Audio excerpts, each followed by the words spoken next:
નમસ્કાર મિત્રો, 64 જોગણીમાં 65મું ખાતું મારી મસાણી મેલડીનું. આજે આપણે મસાણી મેલડીના ઇતિહાસની વાત કરીશું. એક નાના એવા પંખીના માળા જેવડા ગામની આ વાત છે. આ વાતને આશરે 450 વર્ષ જેટલો સમય થયો હશે. દહે ગામની બાજુમાં આવેલા લેઉતડ ગામમાં એક રૂખી સમાજનો દીકરો રહે છે અને ગામમાં એક નાગર બ્રાહ્મણની દીકરી રહે છે. ભગવાન ભોળાનાથનું વરદાન હતું, તેથી આ બ્રાહ્મણની દીકરી ગયા જન્મે અપ્સરા હતી અને આ રૂખીનો દીકરો દેવલોકનો વસુ હતો, જેને એક રૂખીના ઘરે અવતાર ધારણ કર્યો હતો અને આ હડાહડ કળિયુગમાં બંનેએ જન્મ લીધો હતો. આ જગતને ખબર ન હતી કે આ બંને કોણ છે, પણ આ તો ઋષિ મુનિના શ્રાપને કારણે અવતરેલા હતા. હવે બંને એક જ ગામમાં એકબીજાના મોહમાં પડે છે અને બંનેના સંબંધ બંધાણા છે. ત્યારે દીકરો કહે છે કે તું તો બ્રાહ્મણની દીકરી છો અને હું તો એક રૂખીનો દીકરો ઢોલ વગાડનારો છું. આ જગત આપણને બંનેને ક્યારેય કબૂલ કરશે નહીં. આમ વિચારીને બંને જણા ગામ મૂકીને ભાગી જાય છે અને એક શંકર ભગવાનના મંદિરે જઈને બંને એકબીજાને સામ સામે ફૂલની માળા પહેરાવીને લગ્ન કરી લે છે. હવે લગ્ન કરીને બંને જણા પાછા પોતાના ગામ તરફ આવે છે. ત્યારે આ દીકરી કહે છે કે અરે સ્વામિનાથ, આપણી ઓળખ તમને યાદ છે કે હું સ્વર્ગની પુતળી છું અને તમે એક વસુ છો. આ તો ઋષિ મુનિના શ્રાપને લીધે આપણે આ ધરતી ઉપર અવતાર ધારણ કર્યો છે. હું તો ઇન્દ્રના દરબારમાંથી આવું છું. આ જગત આપણને ઓળખતું નથી, પણ આ ગામને આપણે સાબિતી આપવી છે કે આપણે કોણ છીએ. હવે એક નદી આવે છે અને ત્યાં નદીને કાંઠે બંને ઊભા રહી જાય છે. દીકરીના ગળામાં વરમાળા છે, માથે મોડિયો છે, હાથે મીંડોળ બાંધેલો છે, પાનેતર પહેરેલું છે અને રૂપરૂપનો અંબાર એવી આ સ્વર્ગની અપ્સરા ધરતી ઉપર અવતાર ધારણ કરીને નદીની કાંઠે ઊભી છે અને પોતાના પતિને કહે છે કે હવે તમે ગામમાં જાઓ અને ગામમાં જઈને મુખીને કહો કે અમે લગ્ન કરી લીધા છે. હવે અમારા સત તમારે જોવા હોય તો ઢોલ વગાડતા વગાડતા નદીને સામે કાંઠે આવો અને અમારા સામૈયા કરો. હું પછી ત્યાં તમને સત બતાવીશ. આટલું જઈને તમે મુખીને કહો.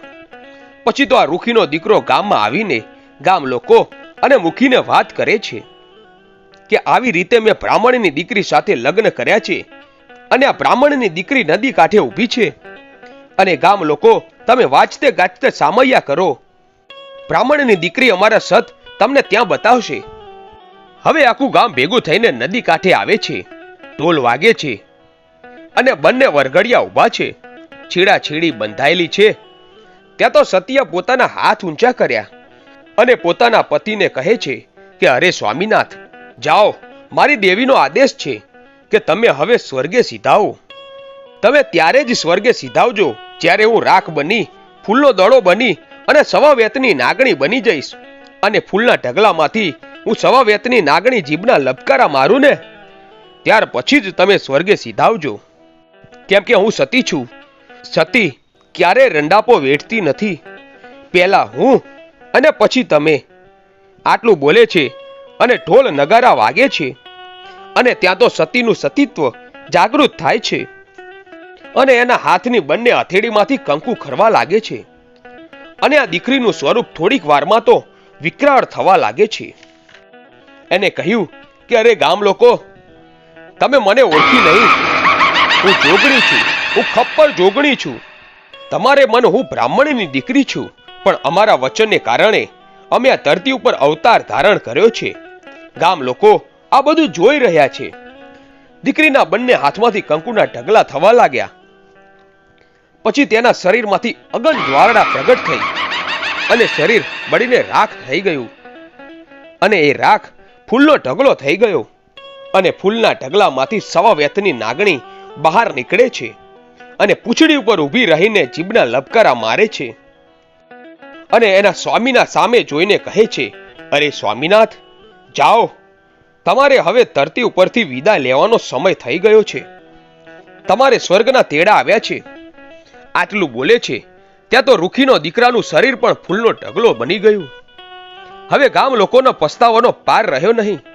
ગામ લોકો આ દીકરી પાસે જઈને માફી માગે છે અને કહે છે કે ખમ્મા કર માડી, ખમ્મા કર, અમારી ભૂલ થઈ ગઈ, અમને માફ કરી દો.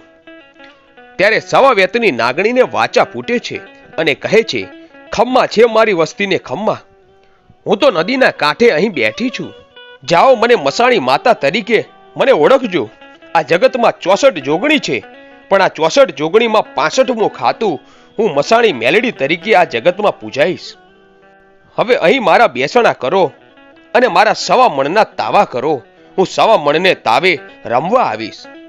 આટલું કહી માં અંતર ધ્યાન થઈ ગયા. તો મિત્રો, આ હતો મસાણીની મેલડી માનો ઇતિહાસ. મિત્રો, આવા જ વિડીયો જોવા માટે આજે જ અમારી આ ચેનલ A1 ગુજરાતીને સબસ્ક્રાઇબ કરો. ધન્યવાદ.